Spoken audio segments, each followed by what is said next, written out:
Hello students, welcome to Jnanada UPSC. My name is Ashwini Shinde. Today is our second lecture of economics. तो देखो सबसे पहला lecture जो हुआ था हमारा उसमें हमने फैक्टर्स ऑफ प्रोडक्शन देखा था, तो वो भी लेक्चर देखो, बहुत अच्छे से एक्सप्लेन किया है मैंने हर एक फैक्टर को।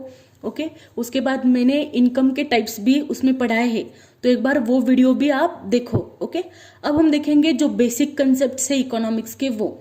तो देखो बच्चों, यहाँ पे आपको बहुत ज़्यादा दिक्कत आती है कि व्हाट इज जीडीपी या फिर जीएनपी क्या होता है, या फिर मॉनेटरी पॉलिसीज में जो भी हम कंसेप्ट्स देखेंगे, व्हाट इज रेपो रेट या फिर what is reverse repo rate, MSF क्या होता है, बैंक रेट क्या होता है, सीआरआर, एसएलआर, ये सब हम देखेंगे। ओके तो हम स्टार्ट करते हैं फिर। ये है आज के लेक्चर्स के कंटेंट। देखो मैं फिस्कल पॉलिसी भी लेने वाली थी, लेकिन इसमें बहुत ज़्यादा और भी बहुत ज़्यादा कंसेप्ट्स है जो आपको डिटेल में पढ़ना चाहिए, इसलिए वो मैं नेक्स्ट लेक्चर में लूंगी। ओके तो सबसे पहले हम इन टॉपिक्स पे ही आज के लिए फोकस करेंगे।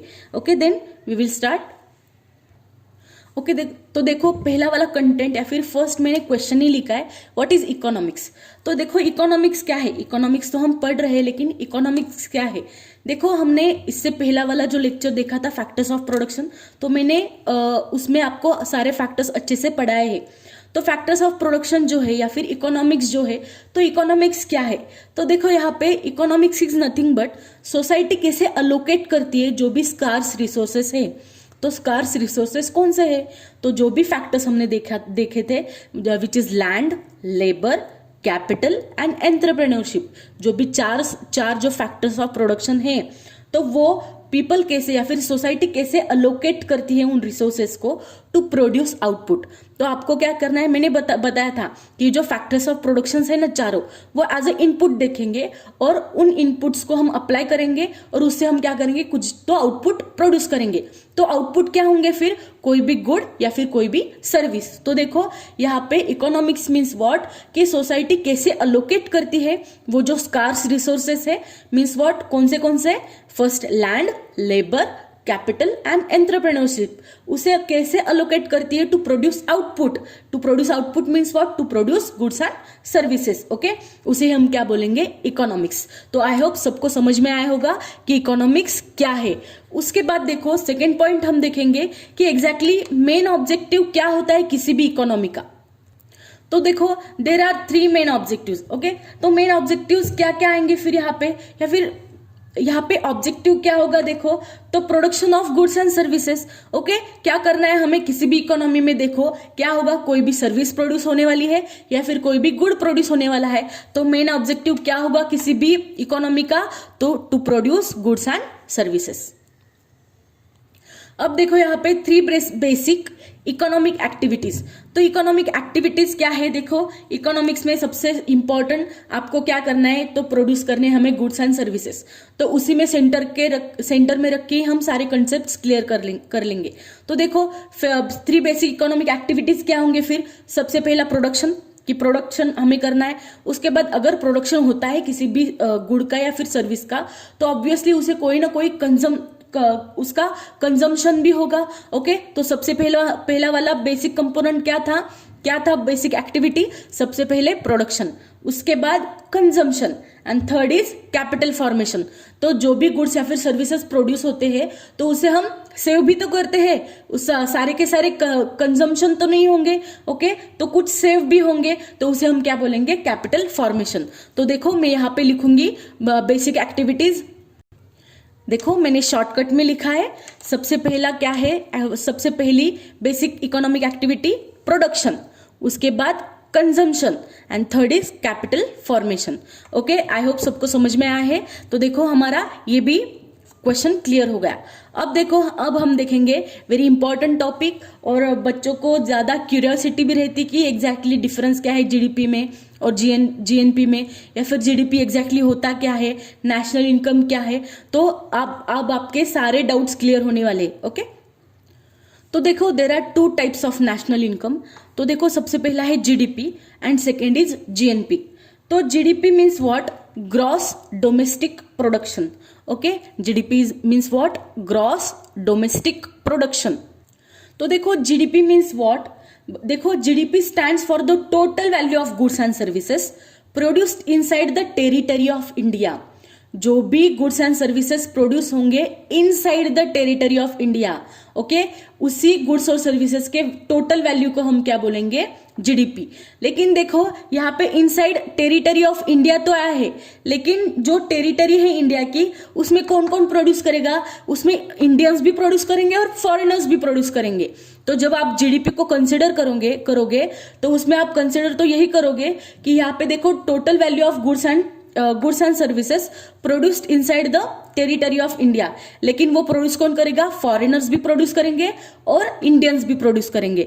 तो उन सारे प्रोडक्शंस को जो भी इंडियंस ने या फिर फॉरेनर्स ने प्रोड्यूस किए हैं लेकिन with in territory of India, उसी को हम क्या बोलेंगे, जीडीपी। ओके, समझ में आया। तो क्या है जीडीपी, ग्रॉस डोमेस्टिक प्रोडक्शन। देखो डोमेस्टिक नाम में ही है जीडीपी का पूरा मीनिंग, जो भी हमारे टेरिटरी में मीन्स इंडिया की टेरिटरी में जो भी प्रोड्यूस होगा, फिर चाहे वो इंडियन प्रोड्यूस कर रहा है या फिर कोई फॉरेनर प्रोड्यूस कर रहा हो, तो ओके, तो उन दोनों को हम क्या करेंगे, जीडीपी में इंक्लूड कर देंगे। तो जीडीपी क्या है, it is a total money value of final goods and services. देखो final goods and services, final word को भूलना नहीं है, final goods and services produced in the economic territory of our country. Okay, तो GDP हमने समझ लिया कि व्हाट इज जीडीपी। ओके, तो जीडीपी एक्सप्रेस कैसे करते हैं, देखो value of Indian GDP when expressed at the current market price. Okay, तो देखो यहाँ पे हमने जीडीपी समझ लिया कि जीडीपी क्या है, जो भी इंडियन टेरिटरी में जो भी final goods and services produce होंगे उनकी जो भी टोटल वैल्यू होगी उसे हम क्या बोलेंगे, जीडीपी। लेकिन जो भी final goods and services produce होंगे वो टेरिटरी में ही होने चाहिए और वो कोई भी किसी ने भी प्रोड्यूस की होनी चाहिए, मीन्स व्हाट, कोई भी प्रोड्यूस कर सकता है, इंडियन या फिर फॉरेनर, उस टोटल वैल्यू को हम बोलेंगे जीडीपी। ओके, अब बात आती है जीएनपी की। अब हम देखेंगे व्हाट इज जीएनपी।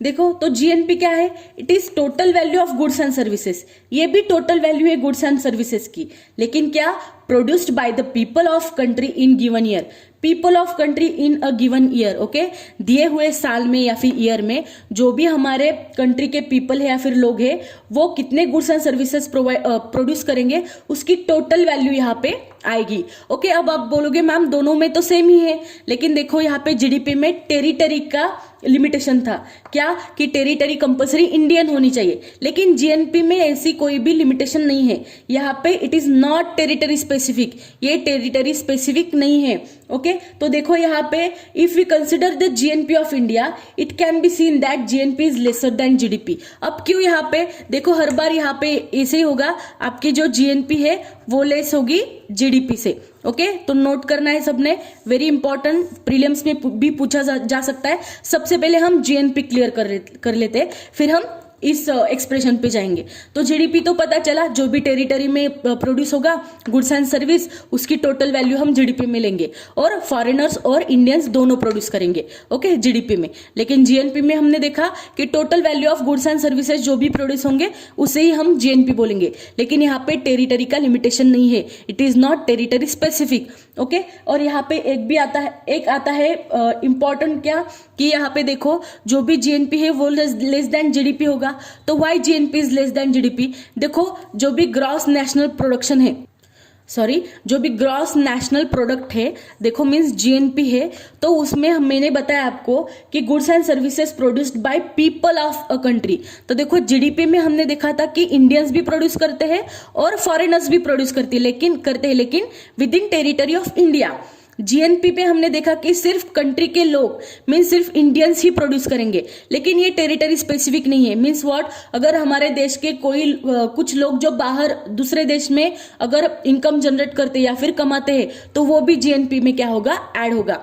ओके, वो भी जीएनपी में ऐड होगा। मीन्स व्हाट कि हमारे देश को, लेकिन क्या हमारे देश को उससे इनकम मिलना चाहिए। अगर हमारे देश को इनकम मिलता है लेकिन बाहर के कंट्री से मीन्स बाहर से भी मिलता है तो वो भी जीएनपी में क्या कंसिडर किया जाएगा, लेकिन ये जो इनकम होगा वो क्या सिर्फ इंडियंस या फिर people of country he generate करेंगे। ओके, तो यहाँ पे देखो जीएनपी जो है मीन्स ग्रॉस नेशनल प्रोडक्ट है, वो हमेशा लेस होता है जीडीपी से, क्योंकि देखो हमारे देश में बहुत ज्यादा फॉरेनर्स क्या करते हैं, इन्वेस्ट करते हैं, और या फिर हम देखेंगे बड़ी बड़ी कंपनियां हैं, आईटी कंपनीज है या फिर अमेजॉन वगैरह है, तो वो ज्यादा प्रॉफिट कमाते हैं हमारे देश में। ओके, तो यहाँ पे देखो हमारे टेरिटरी में जो भी प्रोड्यूस होगा goods and services, final goods and services, और जिसका टोटल वैल्यू होगा जीडीपी में वो तो ज्यादा होगा, क्योंकि हमें कम इनकम मिलता है बाहर के देश से, लेकिन मतलब मीन्स व्हाट, हमारे देश को कम इनकम मिलता है बाहर से भी। ओके, लेकिन जीडीपी में हमारे यहाँ पे देखो गुड्स एंड सर्विसेज की वैल्यू ज्यादा होती है, जो भी हमारे टेरिटरी में इंडियन से और प्लस फॉरेनर से। यहाँ पे फॉरेनर आते हैं ना, इसलिए जीडीपी हमेशा क्या होगा, ग्रेटर होगा जीएनपी से। तो याद रखना है GNP is less than GDP, means what, GDP हमेशा ज्यादा होगा जीएनपी से। I hope it is clear to everyone. Okay, अब नेक्स्ट हम जाएंगे मॉनेटरी पॉलिसी में। उससे पहले हम क्या करते हैं, फिर से एक बार रिवाइज करेंगे ये सारे पॉइंट्स। तो देखो व्हाट इज इकोनॉमिक्स, इकोनॉमिक्स हमने देखा था, उसके बाद हमने देखा कि मेन ऑब्जेक्टिव क्या होगा।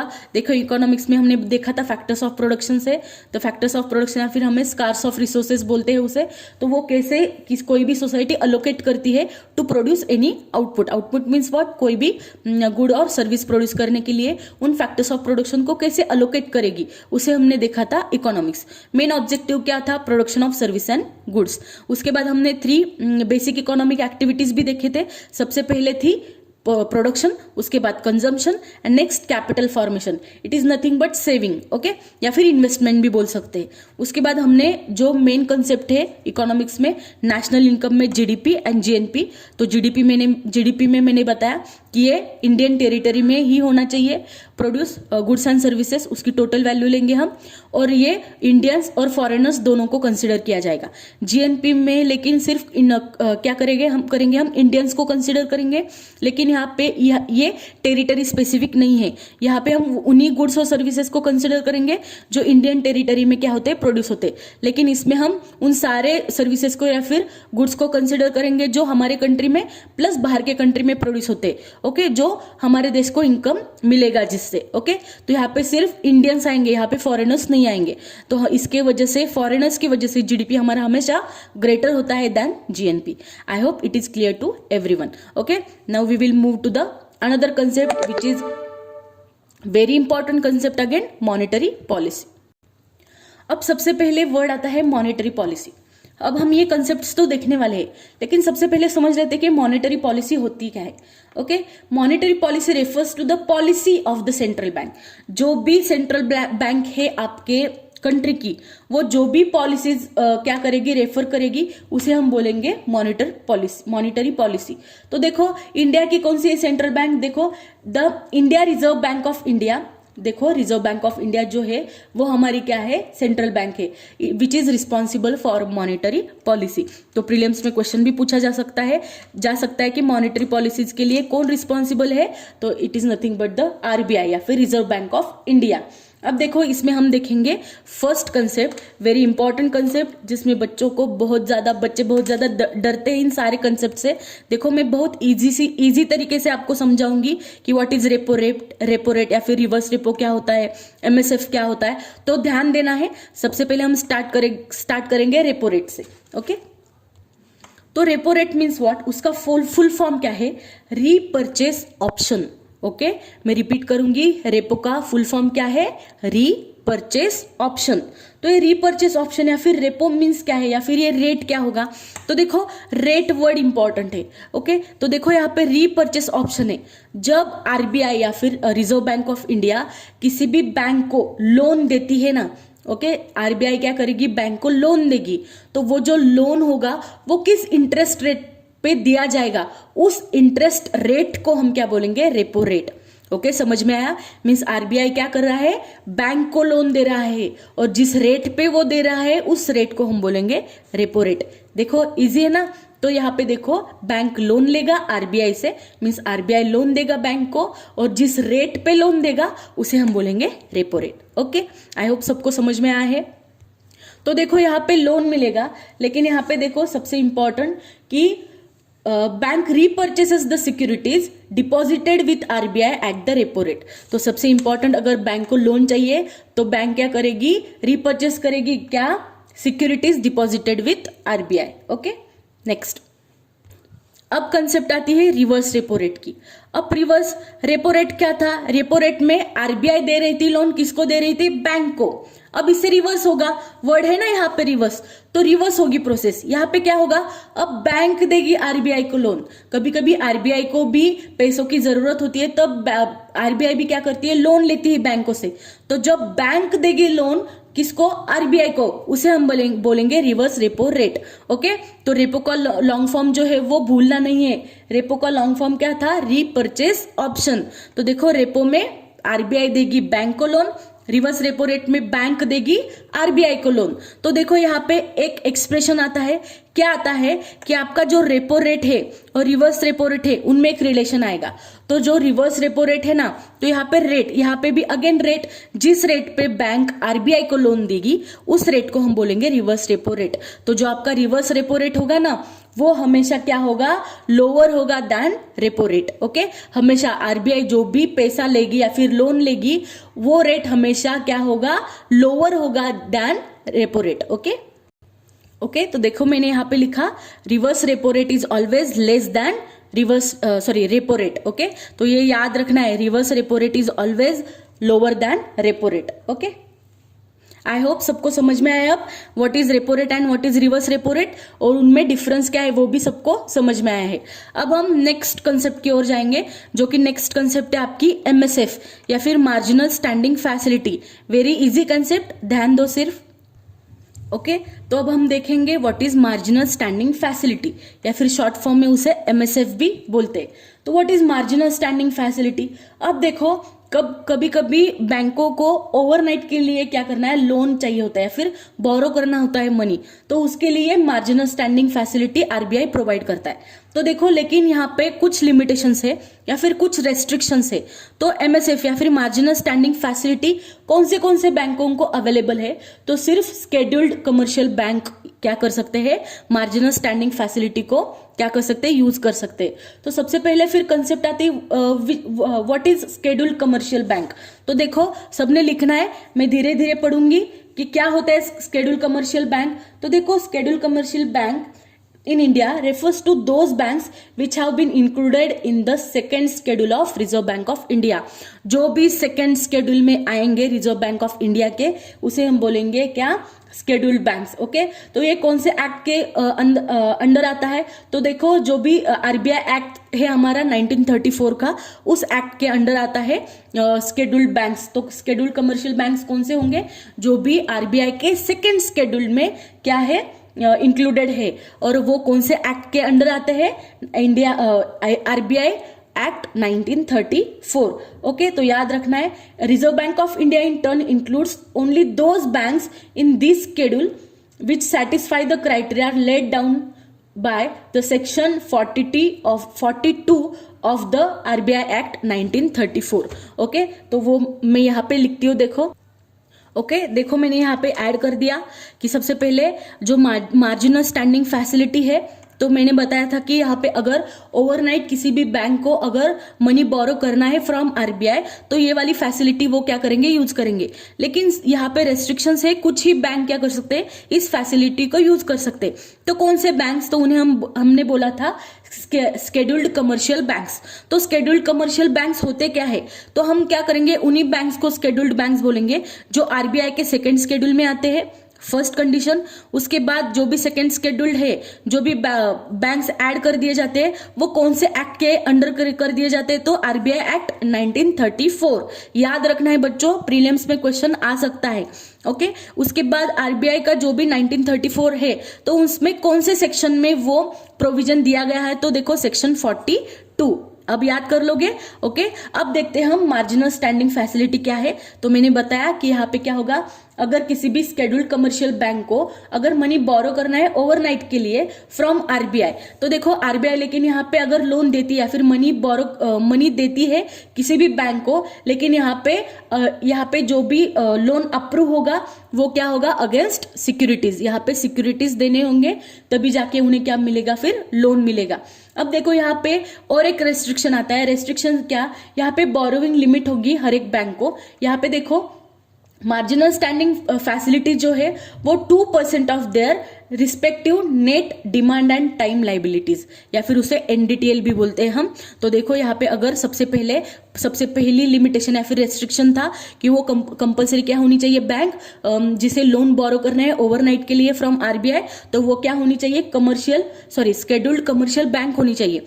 What is scheduled commercial bank, मैंने अभी यहाँ पे बताया आपको।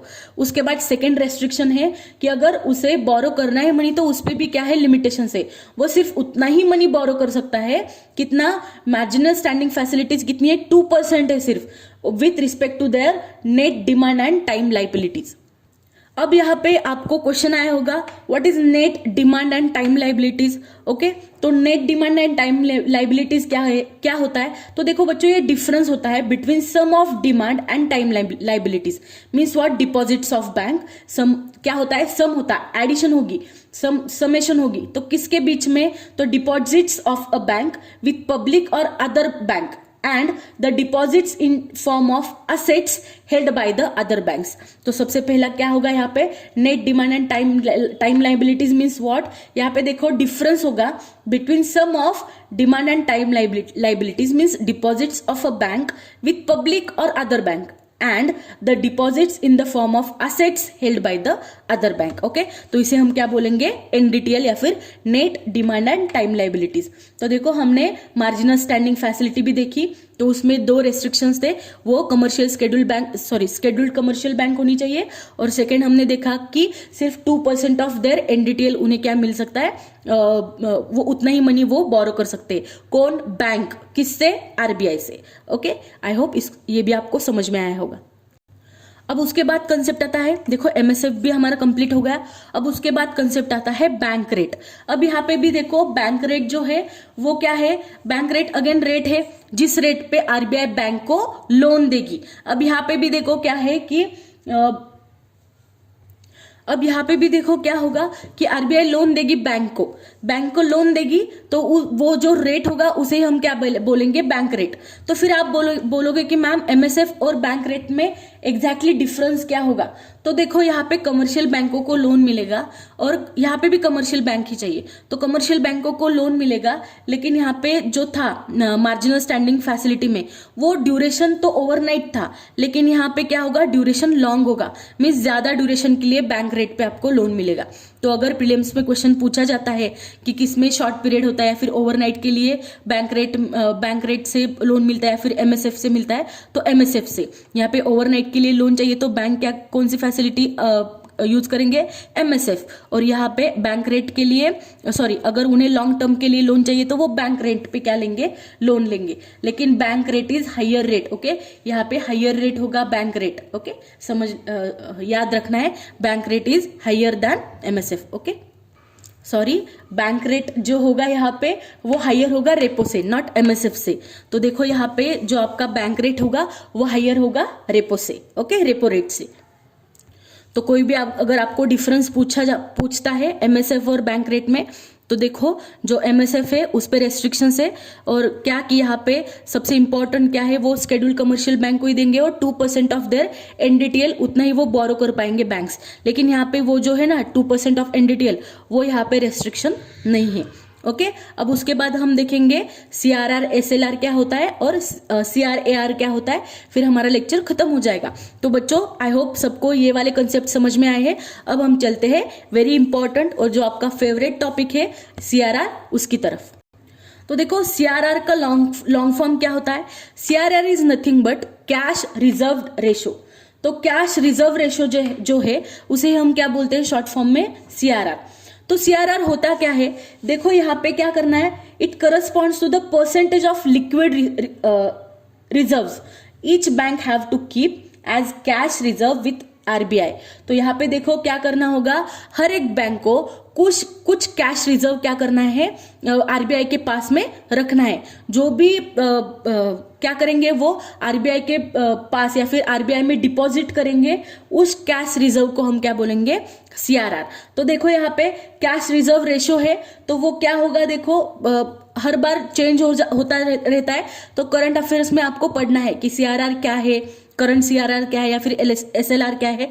अब हम सिर्फ कंसेप्ट देख रहे हैं। यहाँ पे सीआरआर क्या, तो रिजर्व रेशो डिपॉजिट करना पड़ता है हर एक बैंक को, किसे, आरबीआई को। तो देखो जब डिपॉजिट करते हैं मनी या फिर कैश रिजर्व रेशो जो डिपॉजिट करते हैं बैंक्स आरबीआई में, तो उस पर कोई भी इंटरेस्ट नहीं मिलता है बैंकों को। वो याद रखना है कि कोई भी इंटरेस्ट सीआरआर पे नहीं मिलता है। प्रीलिम्स में क्वेश्चन पूछा जा सकता है, क्या सीआरआर पे कोई इंटरेस्ट रेट प्रोवाइड करती है या नहीं आरबीआई, तो नहीं करती है। सिर्फ क्या करना है कि बैंकों को कुछ रिजर्व क्या करना है, आरबीआई में डिपॉजिट करना है। तो सीआरआर तो देखो आरबीआई में डिपॉजिट क्यों करना पड़ता है, देखो मनी। देखो अगर कोई भी सिचुएशन आती है फॉर एग्जाम्पल बैंकों में, जब मनी की जरूरत हो तो देखो क्या कर सकते हैं, फिर ये सीआरआर यूज कर सकते हैं बैंक्स। ओके, अब देखेंगे हम एसएलआर। अब देखो एसएलआर जो है ये भी सीआरआर की तरह ही है, थोड़ा सा डिफरेंस है। सीआरआर में देखा था हम सिर्फ कैश में क्या कर सकते हैं, वो आरबीआई में पैसा डिपॉजिट कर सकते हैं। लेकिन एसएलआर जो है, सबसे पहला उसका लॉन्ग फॉर्म क्या है वो देखेंगे, स्टैट्यूटरी लिक्विडिटी रेशो। तो एसएलआर का लॉन्ग फॉर्म क्या होगा, फिर स्टैट्यूटरी लिक्विडिटी रेशो। तो it corresponds to the percentage of liquid reserves each bank have to keep as cash reserve with themselves corresponding to the deposits they have। तो देखो bank यहाँ पे again reserve करेगी या फिर मनी रखेगी, लेकिन वो खुद के पास रखेंगी, मींस बैंक में ही रखेंगी। बैंक खुद के पास रखती है, वो आरबीआई के पास नहीं रखती है। तो जो भी यहाँ पे देखा हमने एसएलआर या फिर स्टैट्यूटरी लिक्विडिटी रेशो है, वो क्या है कि बैंक खुद के पास रखती है, वो लॉक्ड होता है, वो कभी भी चाहिए तब उसे यूज नहीं कर सकती है। तो एसएलआर मींस व्हाट, बैंक खुद के पास वो रिजर्व रखेगी या फिर मनी रखेगी, और उसे एसएलआर क्या होगा, लॉक्ड होगा। Okay, very important. तो देखो क्या एसएलआर में सिर्फ कैश ही चाहिए, तो देखो ऐसे नहीं है। तो वो गोल्ड के फॉर्म में या फिर गवर्नमेंट सिक्योरिटीज के फॉर्म में भी उसे रख सकती है। तो देखो वेरी इंपॉर्टेंट डिफरेंस, सीआरआर में सिर्फ हम कैश रिजर्व रेशो रखते थे, नाम में ही है कैश रिजर्व रेशो, ना हम गोल्ड में रख सकते हैं, ना सिक्योरिटीज चाहिए, गवर्नमेंट सिक्योरिटीज नहीं रख सकते, सिर्फ कैश रिजर्व रेशो रख सकते। उसके बाद एसएलआर में हमने देखा, सीआरआर में हमने देखा था सबसे पहले कि वो आरबीआई के पास रखेगी। ओके, सबसे पहला पॉइंट क्या कि विथ आरबीआई वो आरबीआई में डिपॉजिट करेगी और वो कैश में होना चाहिए। ये दो पॉइंट्स इंपॉर्टेंट है। एसएलआर में देखो बैंक खुद के पास रखेगी, और सबसे इंपॉर्टेंट वो जो एसएलआर है वो क्या होगा, लॉक्ड होगा। ओके, लॉक्ड होना चाहिए। उसके बाद क्या कि थर्ड इंपॉर्टेंट कि सिर्फ कैश में ही नहीं, वो गोल्ड में भी रख सकती है और गवर्नमेंट सिक्योरिटीज भी रख सकती है। ओके, समझ में आया बच्चों। अब हम लास्ट टॉपिक की तरफ जाएंगे जो है सीआरएआर। अब देखो व्हाट इज सीआरएआर, तो इसका लॉन्ग फॉर्म क्या है, capital to risk weighted assets ratio. Capital to risk weighted assets ratio.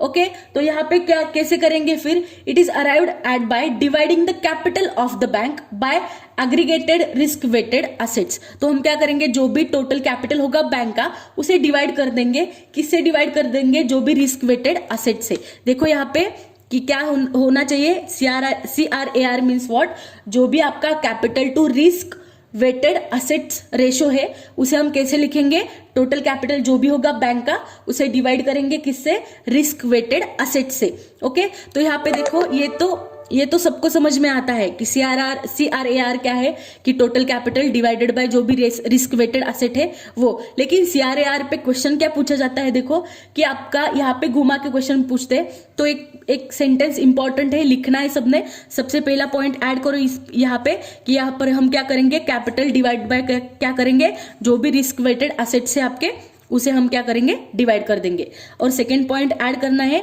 मैं बताऊंगी, नोट कर लो क्या होगा। The higher the CRAR of the bank the better capitalised it is. Okay, जितना CRAR हायर होगा उतना बेटर होगा कैपिटलाइजेशन। ओके, तो यहाँ पे आपको घुमा के क्वेश्चन पूछेंगे कि the lower the CRAR of the bank the better capitalised it is. Okay, तो नहीं, जितना हायर होगा उतना बेटर कैपिटलाइज्ड होगा आपका बैंक। ओके, तो याद रखना ये सेकंड वाला पॉइंट, इस पे हमेशा क्वेश्चन पूछते हैं। ओके, आई होप आज का सेशन आपको समझ में आया होगा। ओके, आज के सेशन में देखो हमने बहुत सारे कंसेप्ट देखे, धीरे धीरे देखना है। हमने देखा था, देखो इकोनॉमिक्स क्या है, बेसिक या फिर मेन ऑब्जेक्टिव क्या होता है, 3 बेसिक इकोनॉमिक एक्टिविटीज क्या होते हैं, या फिर GDP क्या है, GNP क्या है, इन दोनों में डिफरेंस क्या है, ये एक्सप्रेशन को याद कर लो।